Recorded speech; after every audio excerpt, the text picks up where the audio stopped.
ನಮಸ್ಕಾರ, BM ಟಿವಿಗೆ ಸ್ವಾಗತ. ನಾನು ಭಾಸ್ಕರ್ ಎಂ. ಯಂಗ್ಸ್ಟರ್ಸ್. ಹಾಗಾಗಿ ಇದರಲ್ಲಿ ನಾನು ಅನೇಕ ದೇಶಗಳಲ್ಲಿ ಹೋದಾಗ ನಾನು ನೋಡಿದ್ದೀನಿ. ಜರ್ಮನಿಯಲ್ಲಿ there is a dual system of apprenticeship. ಅದರ ಪ್ರಕಾರ ನೋಡಿ, ನೀವು ಎಲ್ಲಿ ಇಂಡಸ್ಟ್ರಿಯಲ್ಲಿ ಕೆಲಸ ಮಾಡ್ತಾ ಇನ್ಸ್ಟಿಟ್ಯೂಷನಲ್ಲಿ ಓದಿರ್ತಕ್ಕಂಥವ್ರಿಗೆ 100% ಎಂಪ್ಲಾಯ್ಮೆಂಟ್ ಸಿಗ್ತಾ ಇದೆ. ನನ್ನ ಇಲಾಖೆಯಲ್ಲಿ GTTC ಅಂತಕ್ಕಂಥ ಸಿಸ್ಟಮ್ ಇದೆ.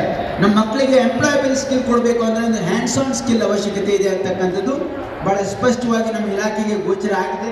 ಆ ನಿಟ್ಟಿನಲ್ಲಿ ನಮ್ಮ ಇಲಾಖೆ ಅನೇಕ ನಾವು ಸ್ಟೆಪ್ಸ್ ಅನ್ನು ತೆಗೆದುಕೊಳ್ತಾ ಇದ್ದೀವಿ. ನಾನು ಮೊನ್ನೆ ಇದಕ್ಕೆ ವರ್ಲ್ಡ್ ಸ್ಕಿಲ್ ಸೆಂಟರ್ ಒರಿಸ್ಸಾಗೆ ಹೋಗಿದ್ದೆ. ನಾವು ಹೈಯರ್ ಎಜುಕೇಶನ್ ಮಿನಿಸ್ಟರ್. ಅಲ್ಲಿ ಯಾವ ರೀತಿಯಾಗಿ ಶಾರ್ಟ್ ಟರ್ಮ್ ಸ್ಕಿಲ್ಲಿಂಗಿಗೆ ಅವರು ಫೋಕಸ್ ಅನ್ನು ಕೊಟ್ಟಿದ್ದಾರೆ, ಅದನ್ನು ಕೂಡ ನಮ್ಮ ರಾಜ್ಯದಲ್ಲಿ ಮಾಡಬೇಕು ಅಂತಕ್ಕಂಥ ಪ್ರಸ್ತಾವನೆ ಈ ಬಜೆಟ್ ನಲ್ಲಿ ನಾವು ಮಾನ್ಯ ಮುಖ್ಯಮಂತ್ರಿಗೆ ಕೊಡ್ತಾ ಇದ್ದೀವಿ.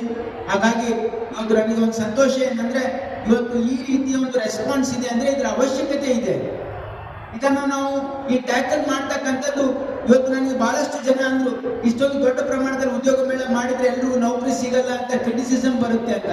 I am not doing this job fair only to get them job, but ಅವರಿಗೆ ಏನೇನೋ ಅವಕಾಶಗಳಿವೆ ಅಂತ ಅವರಿಗೆ ನಾವು ಪರಿಚಯಿಸಬೇಕಾಗಿರ್ತಕ್ಕಂಥ ಅವಶ್ಯಕತೆಯೂ ಕೂಡ ಇದೆ.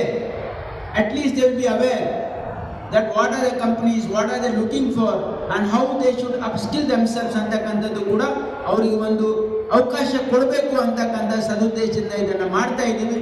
ಹಾಗಾಗಿ ನಮ್ಮ ಇಲಾಖೆ ಖಂಡಿತವಾಗಿ ಈ ರಾಜ್ಯದಲ್ಲಿ ಯುವಕರಿಗೆ ನಾವು ಉದ್ಯೋಗ ಕೊಡಿಸೋದಕ್ಕೆ ಏನೆಲ್ಲ ಸಾಧ್ಯ ಅದನ್ನು ಮಾಡ್ತೀವಿ ಅಂತಕ್ಕಂಥ ಮಾತನ್ನು ಹೇಳಿ ತಮ್ಮೆಲ್ಲರಿಗೂ ವಂದಿಸಿ ಎರಡು ಮಾತನ್ನು ಮುಗಿಸ್ತೀನಿ. ನಮಸ್ಕಾರ.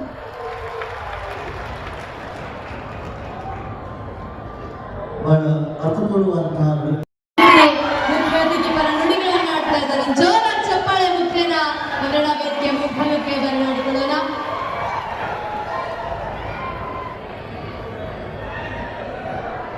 ಎಲ್ರಿಗೂ ನಮಸ್ಕಾರ. ಹೇಗಿದ್ದೀರಾ ಎಲ್ರು? ಬಹಳ ಖುಷಿ ಆಗ್ತಾ ಇದೆ ಇವತ್ತು ಈ ಕಾರ್ಯಕ್ರಮಕ್ಕೆ ಬಂದು. ವೇದಿಕೆ ಮೇಲಿರೋ ಗಣ್ಯರಿಗೆ ಎಲ್ರಿಗೂ ನಮಸ್ಕಾರ. ಹಾಗೆ ಉದ್ಯೋಗ ಮೇಳ, ಇವತ್ತು ಉದ್ಯೋಗ ಅನ್ನೋದು ಪ್ರತಿಯೊಬ್ಬರಿಗೂ ಬಹಳ ಮುಖ್ಯ. ಅದರಲ್ಲೂ ಕೌಶಲ್ಯ ಅಭಿವೃದ್ಧಿ ಅಂದರೆ ಸ್ಕಿಲ್ಸ್. ಏನಾಗುತ್ತೆ, ಸಾಕಷ್ಟು ಬಾರಿ ಕೆಲಸ ಸಿಗುತ್ತೆ, ಬಟ್ ಇಂಟರ್ವ್ಯೂ ಸ್ಟೇಜಿಗೆ ಹೋದಾಗ ಸ್ಕಿಲ್ ಅನ್ನೋದು ತುಂಬ ಮುಖ್ಯ ಆಗುತ್ತೆ. ಇಂಟರ್ವ್ಯೂ ಸ್ಟೇಜಲ್ಲಿ ಸಾಕಷ್ಟು ಜನಕ್ಕೆ ಅದನ್ನು ಕ್ರಾಸ್ ಮಾಡೋಕ್ಕಾಗ್ತಾ ಇಲ್ಲ. ಯಾಕಂದರೆ ಕಮ್ಯುನಿಕೇಷನ್ ಸ್ಕಿಲ್ ಇರ್ಬೋದು ಅಥವಾ ಮಾತಾಡೋದಿರ್ಬೋದು, ಅದರಿಂದ ಸಾಕಷ್ಟು ಬಾರಿ ಅಲ್ಲಿ ರಿಜೆಕ್ಟ್ ಆಗ್ತಾ ಹೋಗ್ತಾ ಇದ್ದಾರೆ ಕ್ಯಾಂಡಿಡೇಟ್ಸ್. ಈ ಸ್ಕಿಲ್ ಅನ್ನೋದು ಏನಾಗುತ್ತೆ, ಯಾವುದೇ ರೀತಿ ಆದರೂ ಆಗಿರ್ಬೋದು, ನಿಮ್ಮ ಸೆಲ್ಫ್ ಕಾನ್ಫಿಡೆನ್ಸ್ ಆಗಿರ್ಬೋದು ಅಥವಾ ನೀವು ಮಾತಾಡೋ ಶೈಲಿ ಆಗಿರ್ಬೋದು, ಯಾವುದನ್ನೇ ಆದರೂ ನೀವು ಸ್ಕಿಲ್ ಅಂತ ತಗೊಂಡು ಅದನ್ನು ನೀವು ಯಾವಾಗ ಡೆವಲಪ್ ಮಾಡ್ಕೋತೀರೋ ಅದು ನಿಮ್ಮ ಕರಿಯರಿಗೆ ಖಂಡಿತ ಹೆಲ್ಪ್ ಆಗುತ್ತೆ. ಇವತ್ತು ಉದ್ಯೋಗ ಮೇಳದಲ್ಲೂ ಅಷ್ಟೇ ಕೌಶಲ್ಯ ಅಭಿವೃದ್ಧಿ ಅಂದರೆ ಸ್ಕಿಲ್. ಆ ಸ್ಕಿಲ್ಗೆ ಒಂದು ಏನೊಂದು ಆಪರ್ಚುನಿಟಿ ಕೊಟ್ಟು ಆ ಆಪರ್ಚುನಿಟಿಯಿಂದ ನಿಮ್ಮ ಜೀವನ, ನಿಮ್ಮ ಕರಿಯರ್ಗಳನ್ನ ಮೂಡಿಸೋ ಒಂದು ಕಾರ್ಯಕ್ರಮ. ಇಷ್ಟು ಜನ ಇವತ್ತು ಬಂದು ಭಾಗವಹಿಸ್ತಾ ಇದ್ದೀರಾ, ಇಷ್ಟು ಜನ ಸ್ಟೂಡೆಂಟ್ಸ್ ಭಾಗವಹಿಸ್ತಾ ಇದ್ದೀರಾ, ಬಹಳ ಖುಷಿ ಆಗ್ತಾ ಇದೆ. ಮತ್ತೊಂದೇನಂದ್ರೆ, ಯಾವುದೇ ಮನೇಲಿ ಇವಾಗ ಸಾಕಷ್ಟು ಜನ ಹೆಣ್ಮಕ್ಳು ಗಂಡು ಮಕ್ಕಳು ಎಲ್ಲ ಇದ್ದೀರಾ, ಅಪ್ಪ ಅಮ್ಮನ ಯಾರಾದರೂ ಬಂದು ಕೇಳ್ತಾರೆ ಏನು ಮಾಡ್ತಾ ಇದ್ದಾರೆ ನಿಮ್ಮ ಮಗ ಅಂತ. ಅಯ್ಯೋ ಬಿಡಿ ಸರ್, ಏನೋ ಊಟ ಮಾಡ್ತಾನೆ, ಓಡಾಡ್ತಾನೆ, ಬರ್ತಾನೆ ಅಂತಾರೆ. ಮನೇಲೂ ಕೂಡ ಉದ್ಯೋಗ ಇಲ್ಲ ಅಂದ್ರೆ ಮನೆಯವರ ತಂದೆ ತಾಯಿ ಆದ್ರೂ ಒಂಥರ ನೋಡ್ತಾರೆ. ಅದಕ್ಕೋಸ್ಕರ ಉದ್ಯೋಗ ಬಹಳ ಮುಖ್ಯ. ಎಲ್ಲದಕ್ಕಿಂತ ಜಾಸ್ತಿ ನಿಮ್ಮ ದುಡಿಮೆ, ಅದನ್ನ ನೀವು ಯಾವತ್ತು ಹೆಣ್ಮಕ್ಳು ಆಗಲಿ ಗಂಡು ಮಕ್ಳೇ ಆಗಲಿ, ಬಟ್ ನಾನು ಒಂದು ಹೇಳೋದೇನಂದ್ರೆ, ಜಾಸ್ತಿ ಹೆಣ್ಮಕ್ಳಿಗೆ ಸೆಲ್ಫ್ ದುಡಿಮೆ ಏನಿರುತ್ತೆ, ನೀವು ಏನು ಅರ್ನ್ ಮಾಡ್ತೀರಾ, ನೀವು ತಿಂಗಳಿಗೆ 5,000 ಆದರೂ ದುಡೀರಿ, 10,000 ಆದರೂ ದುಡಿಯಿರಿ, ಅದು ನಿಮ್ಮ ದುಡ್ಡಾಗುತ್ತೆ. ನೀವು ಏನಾದರೂ ತಗೊಳ್ಳಿ, ಯಾರು ನಿಮ್ಮನ್ನು ಪ್ರಶ್ನೆ ಮಾಡಲ್ಲ. ಅಥವಾ ಏನಾಗುತ್ತೆ, ಯಾರ ಹತ್ರ ಅವ್ರು ಹೋಗಿ ದುಡ್ಡು ಕೇಳಿ ನೀವು, ಅಯ್ಯೋ ನನಗೆ 1,000 ರೂಪಾಯಿ ಬೇಕು ಅಂತಾರೆ. ಏನಕ್ಕೆ ಅಂತ ಕೇಳ್ತಾರೆ. ಇಲ್ಲ ನಾನು ಲಿಪ್ಸ್ಟಿಕ್ ತಗೋಬೇಕು ಅಥವಾ ನಾನು ಹೊಸ ಬಟ್ಟೆ ತಗೋಬೇಕು ಅಂದರೆ, ನಾನು ದುಡ್ಡಿನೆಲ್ಲ ಇದಕ್ಕೇನೆ ಯೂಸ್ ಮಾಡು ಅಂತಾರೆ. ಅದೇ ದುಡ್ಡನ್ನ ನೀವು ದುಡೀರಿ. ಯಾರು ಬಂದು ಕೇಳ್ತಾರೆ, ನೀವು ಏನಾದರೂ ತಗೊಳ್ಳಿ, ಹೊಸ ಬಟ್ಟೆನಾದರೂ ತಗೊಳ್ಳಿ, ಯಾರು ನಿಮ್ಮ ಮನೆಯವ್ರಿಗೆ ಬಟ್ಟೆನಾದರೂ ಕೊಡಿಸಿ, ಏನಾದರೂ ಮಾಡಿ, ಅದು ಬಟ್ ನಿಮ್ಮ ದುಡ್ಡಾಗುತ್ತೆ. ಸೊ ಯಾವತ್ತು ನಿಮ್ಮ ದುಡ್ಡನ್ನ ನೀವು ದುಡಿಯೋದನ್ನ ಯಾವತ್ತೂ ಮರಿಬೇಡಿ. ಖಂಡಿತವಾಗ್ಲೂ ಎಲ್ಲರೂ ದುಡಿಬೇಕು. ಹಾಗೆ ಸ್ಕಿಲ್ ಅಂತ ಬಂದಾಗ ಸಾಕಷ್ಟು ಇವಾಗ ಸೋಷಿಯಲ್ ಮೀಡಿಯಾ ಪ್ರತಿಯೊಬ್ಬರು ನೋಡ್ತೀರಾ, ರೀಲ್ಸ್ ಪ್ರತಿಯೊಬ್ಬರು ನೋಡ್ತೀರಾ. 60 ವರ್ಷ ಎಷ್ಟೇ ವರ್ಷ ಆಗಿದ್ರು ನಾನು ಎಷ್ಟೊಂದು ಸತಿ ನೋಡಿದ್ದೀನಿ ಯೂಟ್ಯೂಬಲ್ಲಿ ಪ್ರತಿಯೊಬ್ಬರು ಸ್ಕ್ರೋಲ್ ಮಾಡ್ತಾ ಇರ್ತಾರೆ. ಹೀಗೆ ಇವಾಗ ಎಲ್ಲರೂ ನೋಡ್ತೀರಾ. ಇವಾಗ ಆ ರೀಲ್ಸನ್ನ ನೀವು ನೋಡ್ಬೇಕಾದ್ರೆ ಏನಂತೀರಾ, ಚೆನ್ನಾಗಿ ಮಾಡಿದ್ದಾನೆ ಅಥವಾ ನಂಬ್ತೀರಾ, ಅದೆಲ್ಲ ಮಾಡ್ತೀರಾ. ಬಟ್ ಇವತ್ತು ಕಂಟೆಂಟ್ ಕ್ರಿಯೇಷನ್ ನೆನೆ ಬಡ್ಜೆಟಲ್ಲಿ ಅನೌನ್ಸ್ಮೆಂಟ್ ಆದಾಗ ಕಂಟೆಂಟ್ ಕ್ರಿಯೇಷನ್ಗೋಸ್ಕರನೇ ಒಂದಿಷ್ಟು ಕಂಟೆಂಟ್ ಕ್ರಿಯೇಷನ್ ಹಬ್ಸ್ ಮಾಡ್ತೀವಿ ಅಂತ ಹೇಳಿದ್ದಾರೆ. ಇವತ್ತು ಸೋಷಿಯಲ್ ಮೀಡಿಯಾನ ಬಹಳ ಚೆನ್ನಾಗಿ ಯೂಸ್ ಮಾಡ್ಕೊಬೋದು ನಿಮ್ಮ ಸ್ಕಿಲ್ಸ್ನ ತೋರಿಸೋದಕ್ಕೆ. ಇವಾಗ ನಮ್ಮ ಇಂಡಸ್ಟ್ರಿ ಅಂತಲೇ ತಗೊಂಡ್ರೆ, ಸಿನಿಮಾ ಇಂಡಸ್ಟ್ರಿ ಅಂತ ತಗೊಂಡ್ರೆ ಸಾಕಷ್ಟು ಜನ ಮೇಕಪ್ ಆರ್ಟಿಸ್ಟ್ಗಳು ಅಲ್ಲಿ ಕೆಲಸ ಮಾಡ್ತಾರೆ. ಪ್ರತಿದಿನ ಪ್ರತಿಯೊಂದು ಆ್ಯಕ್ಟರ್ಸ್ಗೂ ಮೇಕಪ್ ಆರ್ಟಿಸ್ಟ್ಗಳ ಅವಶ್ಯಕತೆ ಇರುತ್ತೆ. ಸೊ ಏನಾಗುತ್ತೆ, ಕೆಲವೊಂದು ಸತಿ ಕೇಳ್ತಾರೆ ನಿಮ್ಮ ಮಗನಿಗೆ ಅಥವಾ ನಿಮ್ಮ ಮಗಳಿಗೆ ಇಷ್ಟು ಓದಿಸಿದ್ರಿ, ಏನು ಮಾಡಿದ್ರಿ ಅಂತ. ಅಯ್ಯೋ 3 ಹೊತ್ತು ಮೇಕಪ್ ಮಾಡ್ಕೊಂಡು ಕೂತಿರ್ತಾರೆ. ಅದು ನಿಮ್ಮ ಸ್ಕಿಲ್ ಆಗಿರ್ಬೋದು. ಆ ಸ್ಕಿಲ್ಲನ್ನು ಡೆವಲಪ್ ಮಾಡ್ಕೊಳ್ಳಿ. ಅದರಿಂದ ಸಾಕಷ್ಟು ನೀವು ಇಡೀ ನಿಮ್ಮ ಜೀವನ, ನಾನು ತುಂಬ ಜನ ನೋಡಿದ್ದೀನಿ ನಮ್ಮ ಇಂಡಸ್ಟ್ರೀಲಿ, ತುಂಬ ಚಿಕ್ಕದಾಗಿ ಬರ್ತಾರೆ, ಒಂದು ಸಿನಿಮಾ ಮಾಡ್ತಾರೆ, ಅದಾದಮೇಲೆ ಅವರೇ ಒಂದು ಮೇಕಪ್ ಇನ್ಸ್ಟಿಟ್ಯೂಟ್ನ ಓಪನ್ ಮಾಡ್ತಾರೆ, ಒಂದಿಷ್ಟು ಅಕಾಡೆಮೀಸ್ ಓಪನ್ ಮಾಡ್ತಾರೆ, ಪ್ರತಿ ತಿಂಗಳು ಬ್ಯಾಚಸ್ ಮಾಡ್ತಾರೆ.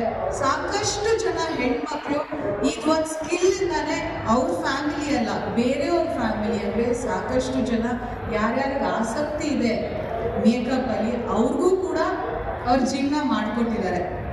ಹಾಗೆ ಹುಡುಗರು ಅಂತ ಬಂದಾಗ ನಮ್ಮ ಇಂಡಸ್ಟ್ರಿಲಿ ಸಾಕಷ್ಟು ಕೆಲಸ ಇದೆ. ಅಂದರೆ ತುಂಬ ಜನ ನೀವೇನು ಇವಾಗ ನಮ್ಮನ್ನ ನೀವು ಸ್ಕ್ರೀನ್ ಮೇಲೆ ನೋಡಬೇಕು ಅಂದರೆ ಮುಖ್ಯ, ಅದಕ್ಕೆಲ್ಲದಕ್ಕೂ ಕಾರಣನೇ ಸಿನಿಮಾಟೋಗ್ರಫರ್. ಇವತ್ತು ನಿಮಗೆ ಫೋಟೋಗ್ರಫಿಲಿ ಇಂಟ್ರೆಸ್ಟ್ ಮೇಲೆ ನೀವು ವರ್ಕ್ ಮಾಡ್ತಾ ಹೋಗಿ, ಕಲಿತಾ ಹೋಗಿ, ಸಾಕಷ್ಟು ಜನ ಬರೀ ಅಸಿಸ್ಟೆಂಟ್ ಕ್ಯಾಮ್ರಾಮ್ಯಾನ್ ಆಗಿ ಬಂದು ಸೇರಿಕೊಂಡು ಇವತ್ತು ತುಂಬ ದೊಡ್ಡ ಸಿನಿಮಾಟೋಗ್ರಫರ್ಸ್ ಆಗಿದ್ದಾರೆ. ಅದಕ್ಕೆ ಒಂದು ಎಕ್ಸಾಂಪಲ್ ನಮ್ಮ ಕಾಂತಾರ ಸಿನಿಮಾದ ಅರವಿಂದ್ ಕಶ್ಯಪ್ ಅವ್ರು ಬಂದು ಸೇರ್ಕೊಂಡಿದ್ದು ಒಂದು ಅಸಿಸ್ಟೆಂಟ್ ಸಿನಿಮಾಟೋಗ್ರಫರ್ ಆಗಿ. ಅವರು ಕೆಲಸದ ಮೂಲಕ ಕಲಿತಾ ಜಾಗೃತವಾಗಿ ಬಳಸಬೇಕು ಅನ್ನೋಂಥ ಮಾತನ್ನ ಹೇಳ್ತಾ ಇವತ್ತಿನ ಭವ್ಯ ಕಾರ್ಯಕ್ರಮದ ಉದ್ಘಾಟಕರು ಈ ಭವ್ಯ ವಿಜಯಪುರದ ಅಭಿವೃದ್ಧಿಯ ಹರಿಕಾರರಾಗಿರುವಂತಹ ಮಾನ್ಯ ಡಾಕ್ಟರ್ ಎಂ ಬಿ ಪಾಟೀಲ್ ಅವರು, ಮಾನ್ಯ ಬೃಹತ್ ಮತ್ತು ಮಧ್ಯಮ ಕೈಗಾರಿಕೆ ಹಾಗೂ ಮೂಲ ಸೌಲಭ್ಯ ಅಭಿವೃದ್ಧಿ ಸಚಿವರು ಹಾಗೂ ವಿಜಯಪುರ ಜಿಲ್ಲಾ ಉಸ್ತುವಾರಿ ಸಚಿವರಿಂದ ಇದೀಗ ಉದ್ಘಾಟನಾ ಪರ ನುಡಿಗಳು. ಕರ್ನಾಟಕ ಸರ್ಕಾರದ ಕೌಶಲ ಅಭಿವೃದ್ಧಿ, ಉದ್ಯಮಶೀಲತೆ ಹಾಗೂ ಜೀವನೋಪಾಯ ಇಲಾಖೆ, ಕರ್ನಾಟಕ ಕೌಶಲ್ಯ ಅಭಿವೃದ್ಧಿ ನಿಗಮ ಹಾಗೂ ಜಿಲ್ಲಾ ಪಂಚಾಯತ್ ಜಿಲ್ಲಾಡಳಿತ ವತಿಯಿಂದ ಸಂಯುಕ್ತ ಆಶ್ರಯದಲ್ಲಿ ಇದು ಯುವ ಸಮೃದ್ಧಿ ಸಮ್ಮೇಳನ ವಿಜಯಪುರದಲ್ಲಿ ಈ ಒಂದು ಐತಿಹಾಸಿಕ ಉದ್ಯೋಗ ಮೇಳದ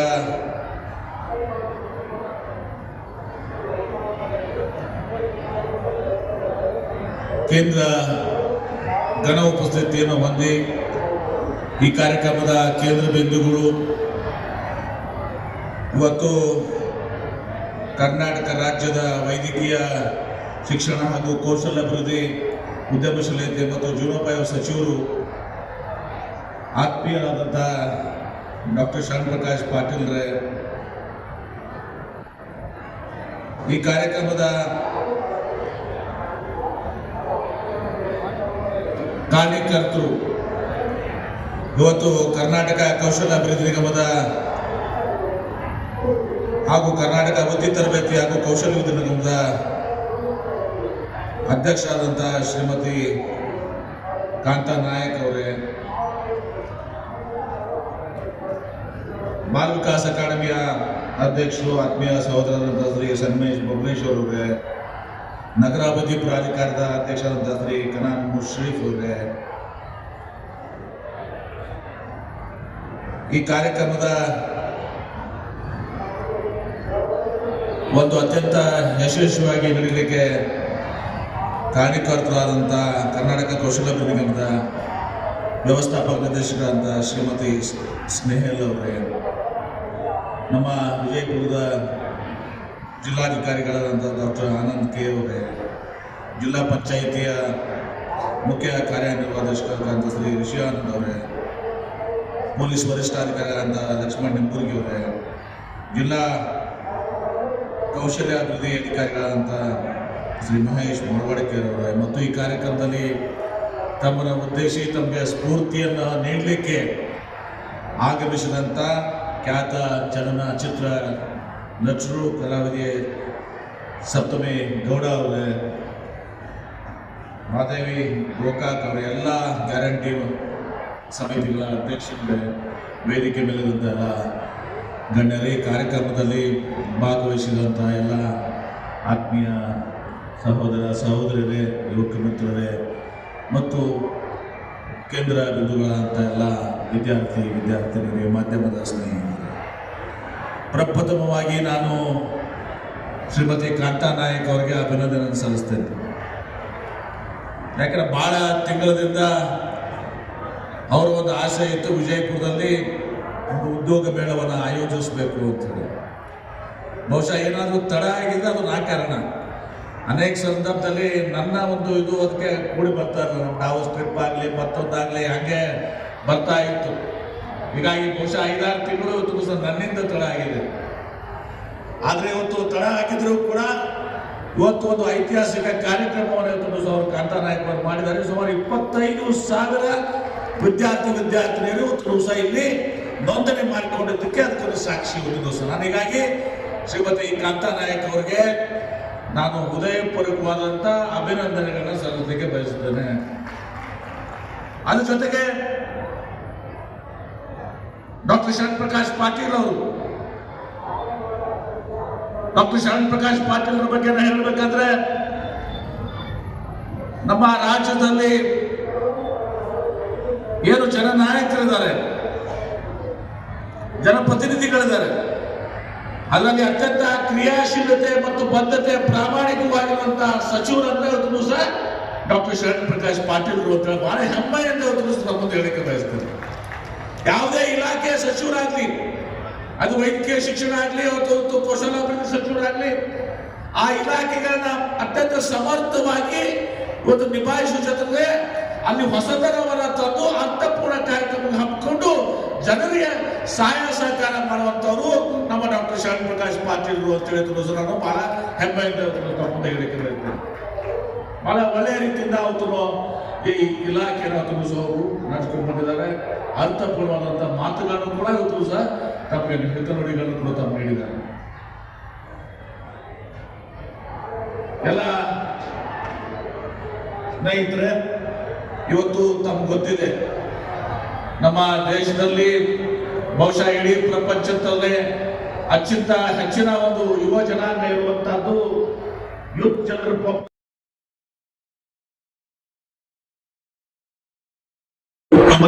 ಯೂತ್ ಕ್ಯಾಪಿಟಲ್ ತುಂಬಿಸಿಕೊಳ್ಳಲಿಕ್ಕೆ ಆಗುತ್ತಿಲ್ಲ.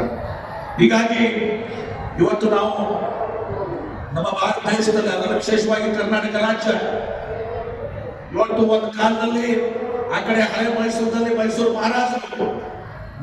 ಮಹಾರಾಜರು ಶಿಕ್ಷಣ ಸಂಸ್ಥೆಗಳನ್ನ ಉದ್ಯಮಗಳ ತರುವ ಮೂಲಕ ಇವತ್ತು ಕರ್ನಾಟಕ ರಾಜ್ಯಕ್ಕೆ ಹಳೆ ಮೈಸೂರು ಭಾಗದಲ್ಲಿ ದಕ್ಷಿಣ ಕರ್ನಾಟಕಕ್ಕೆ ಶಕ್ತಿಯನ್ನು ಕೊಟ್ಟರು.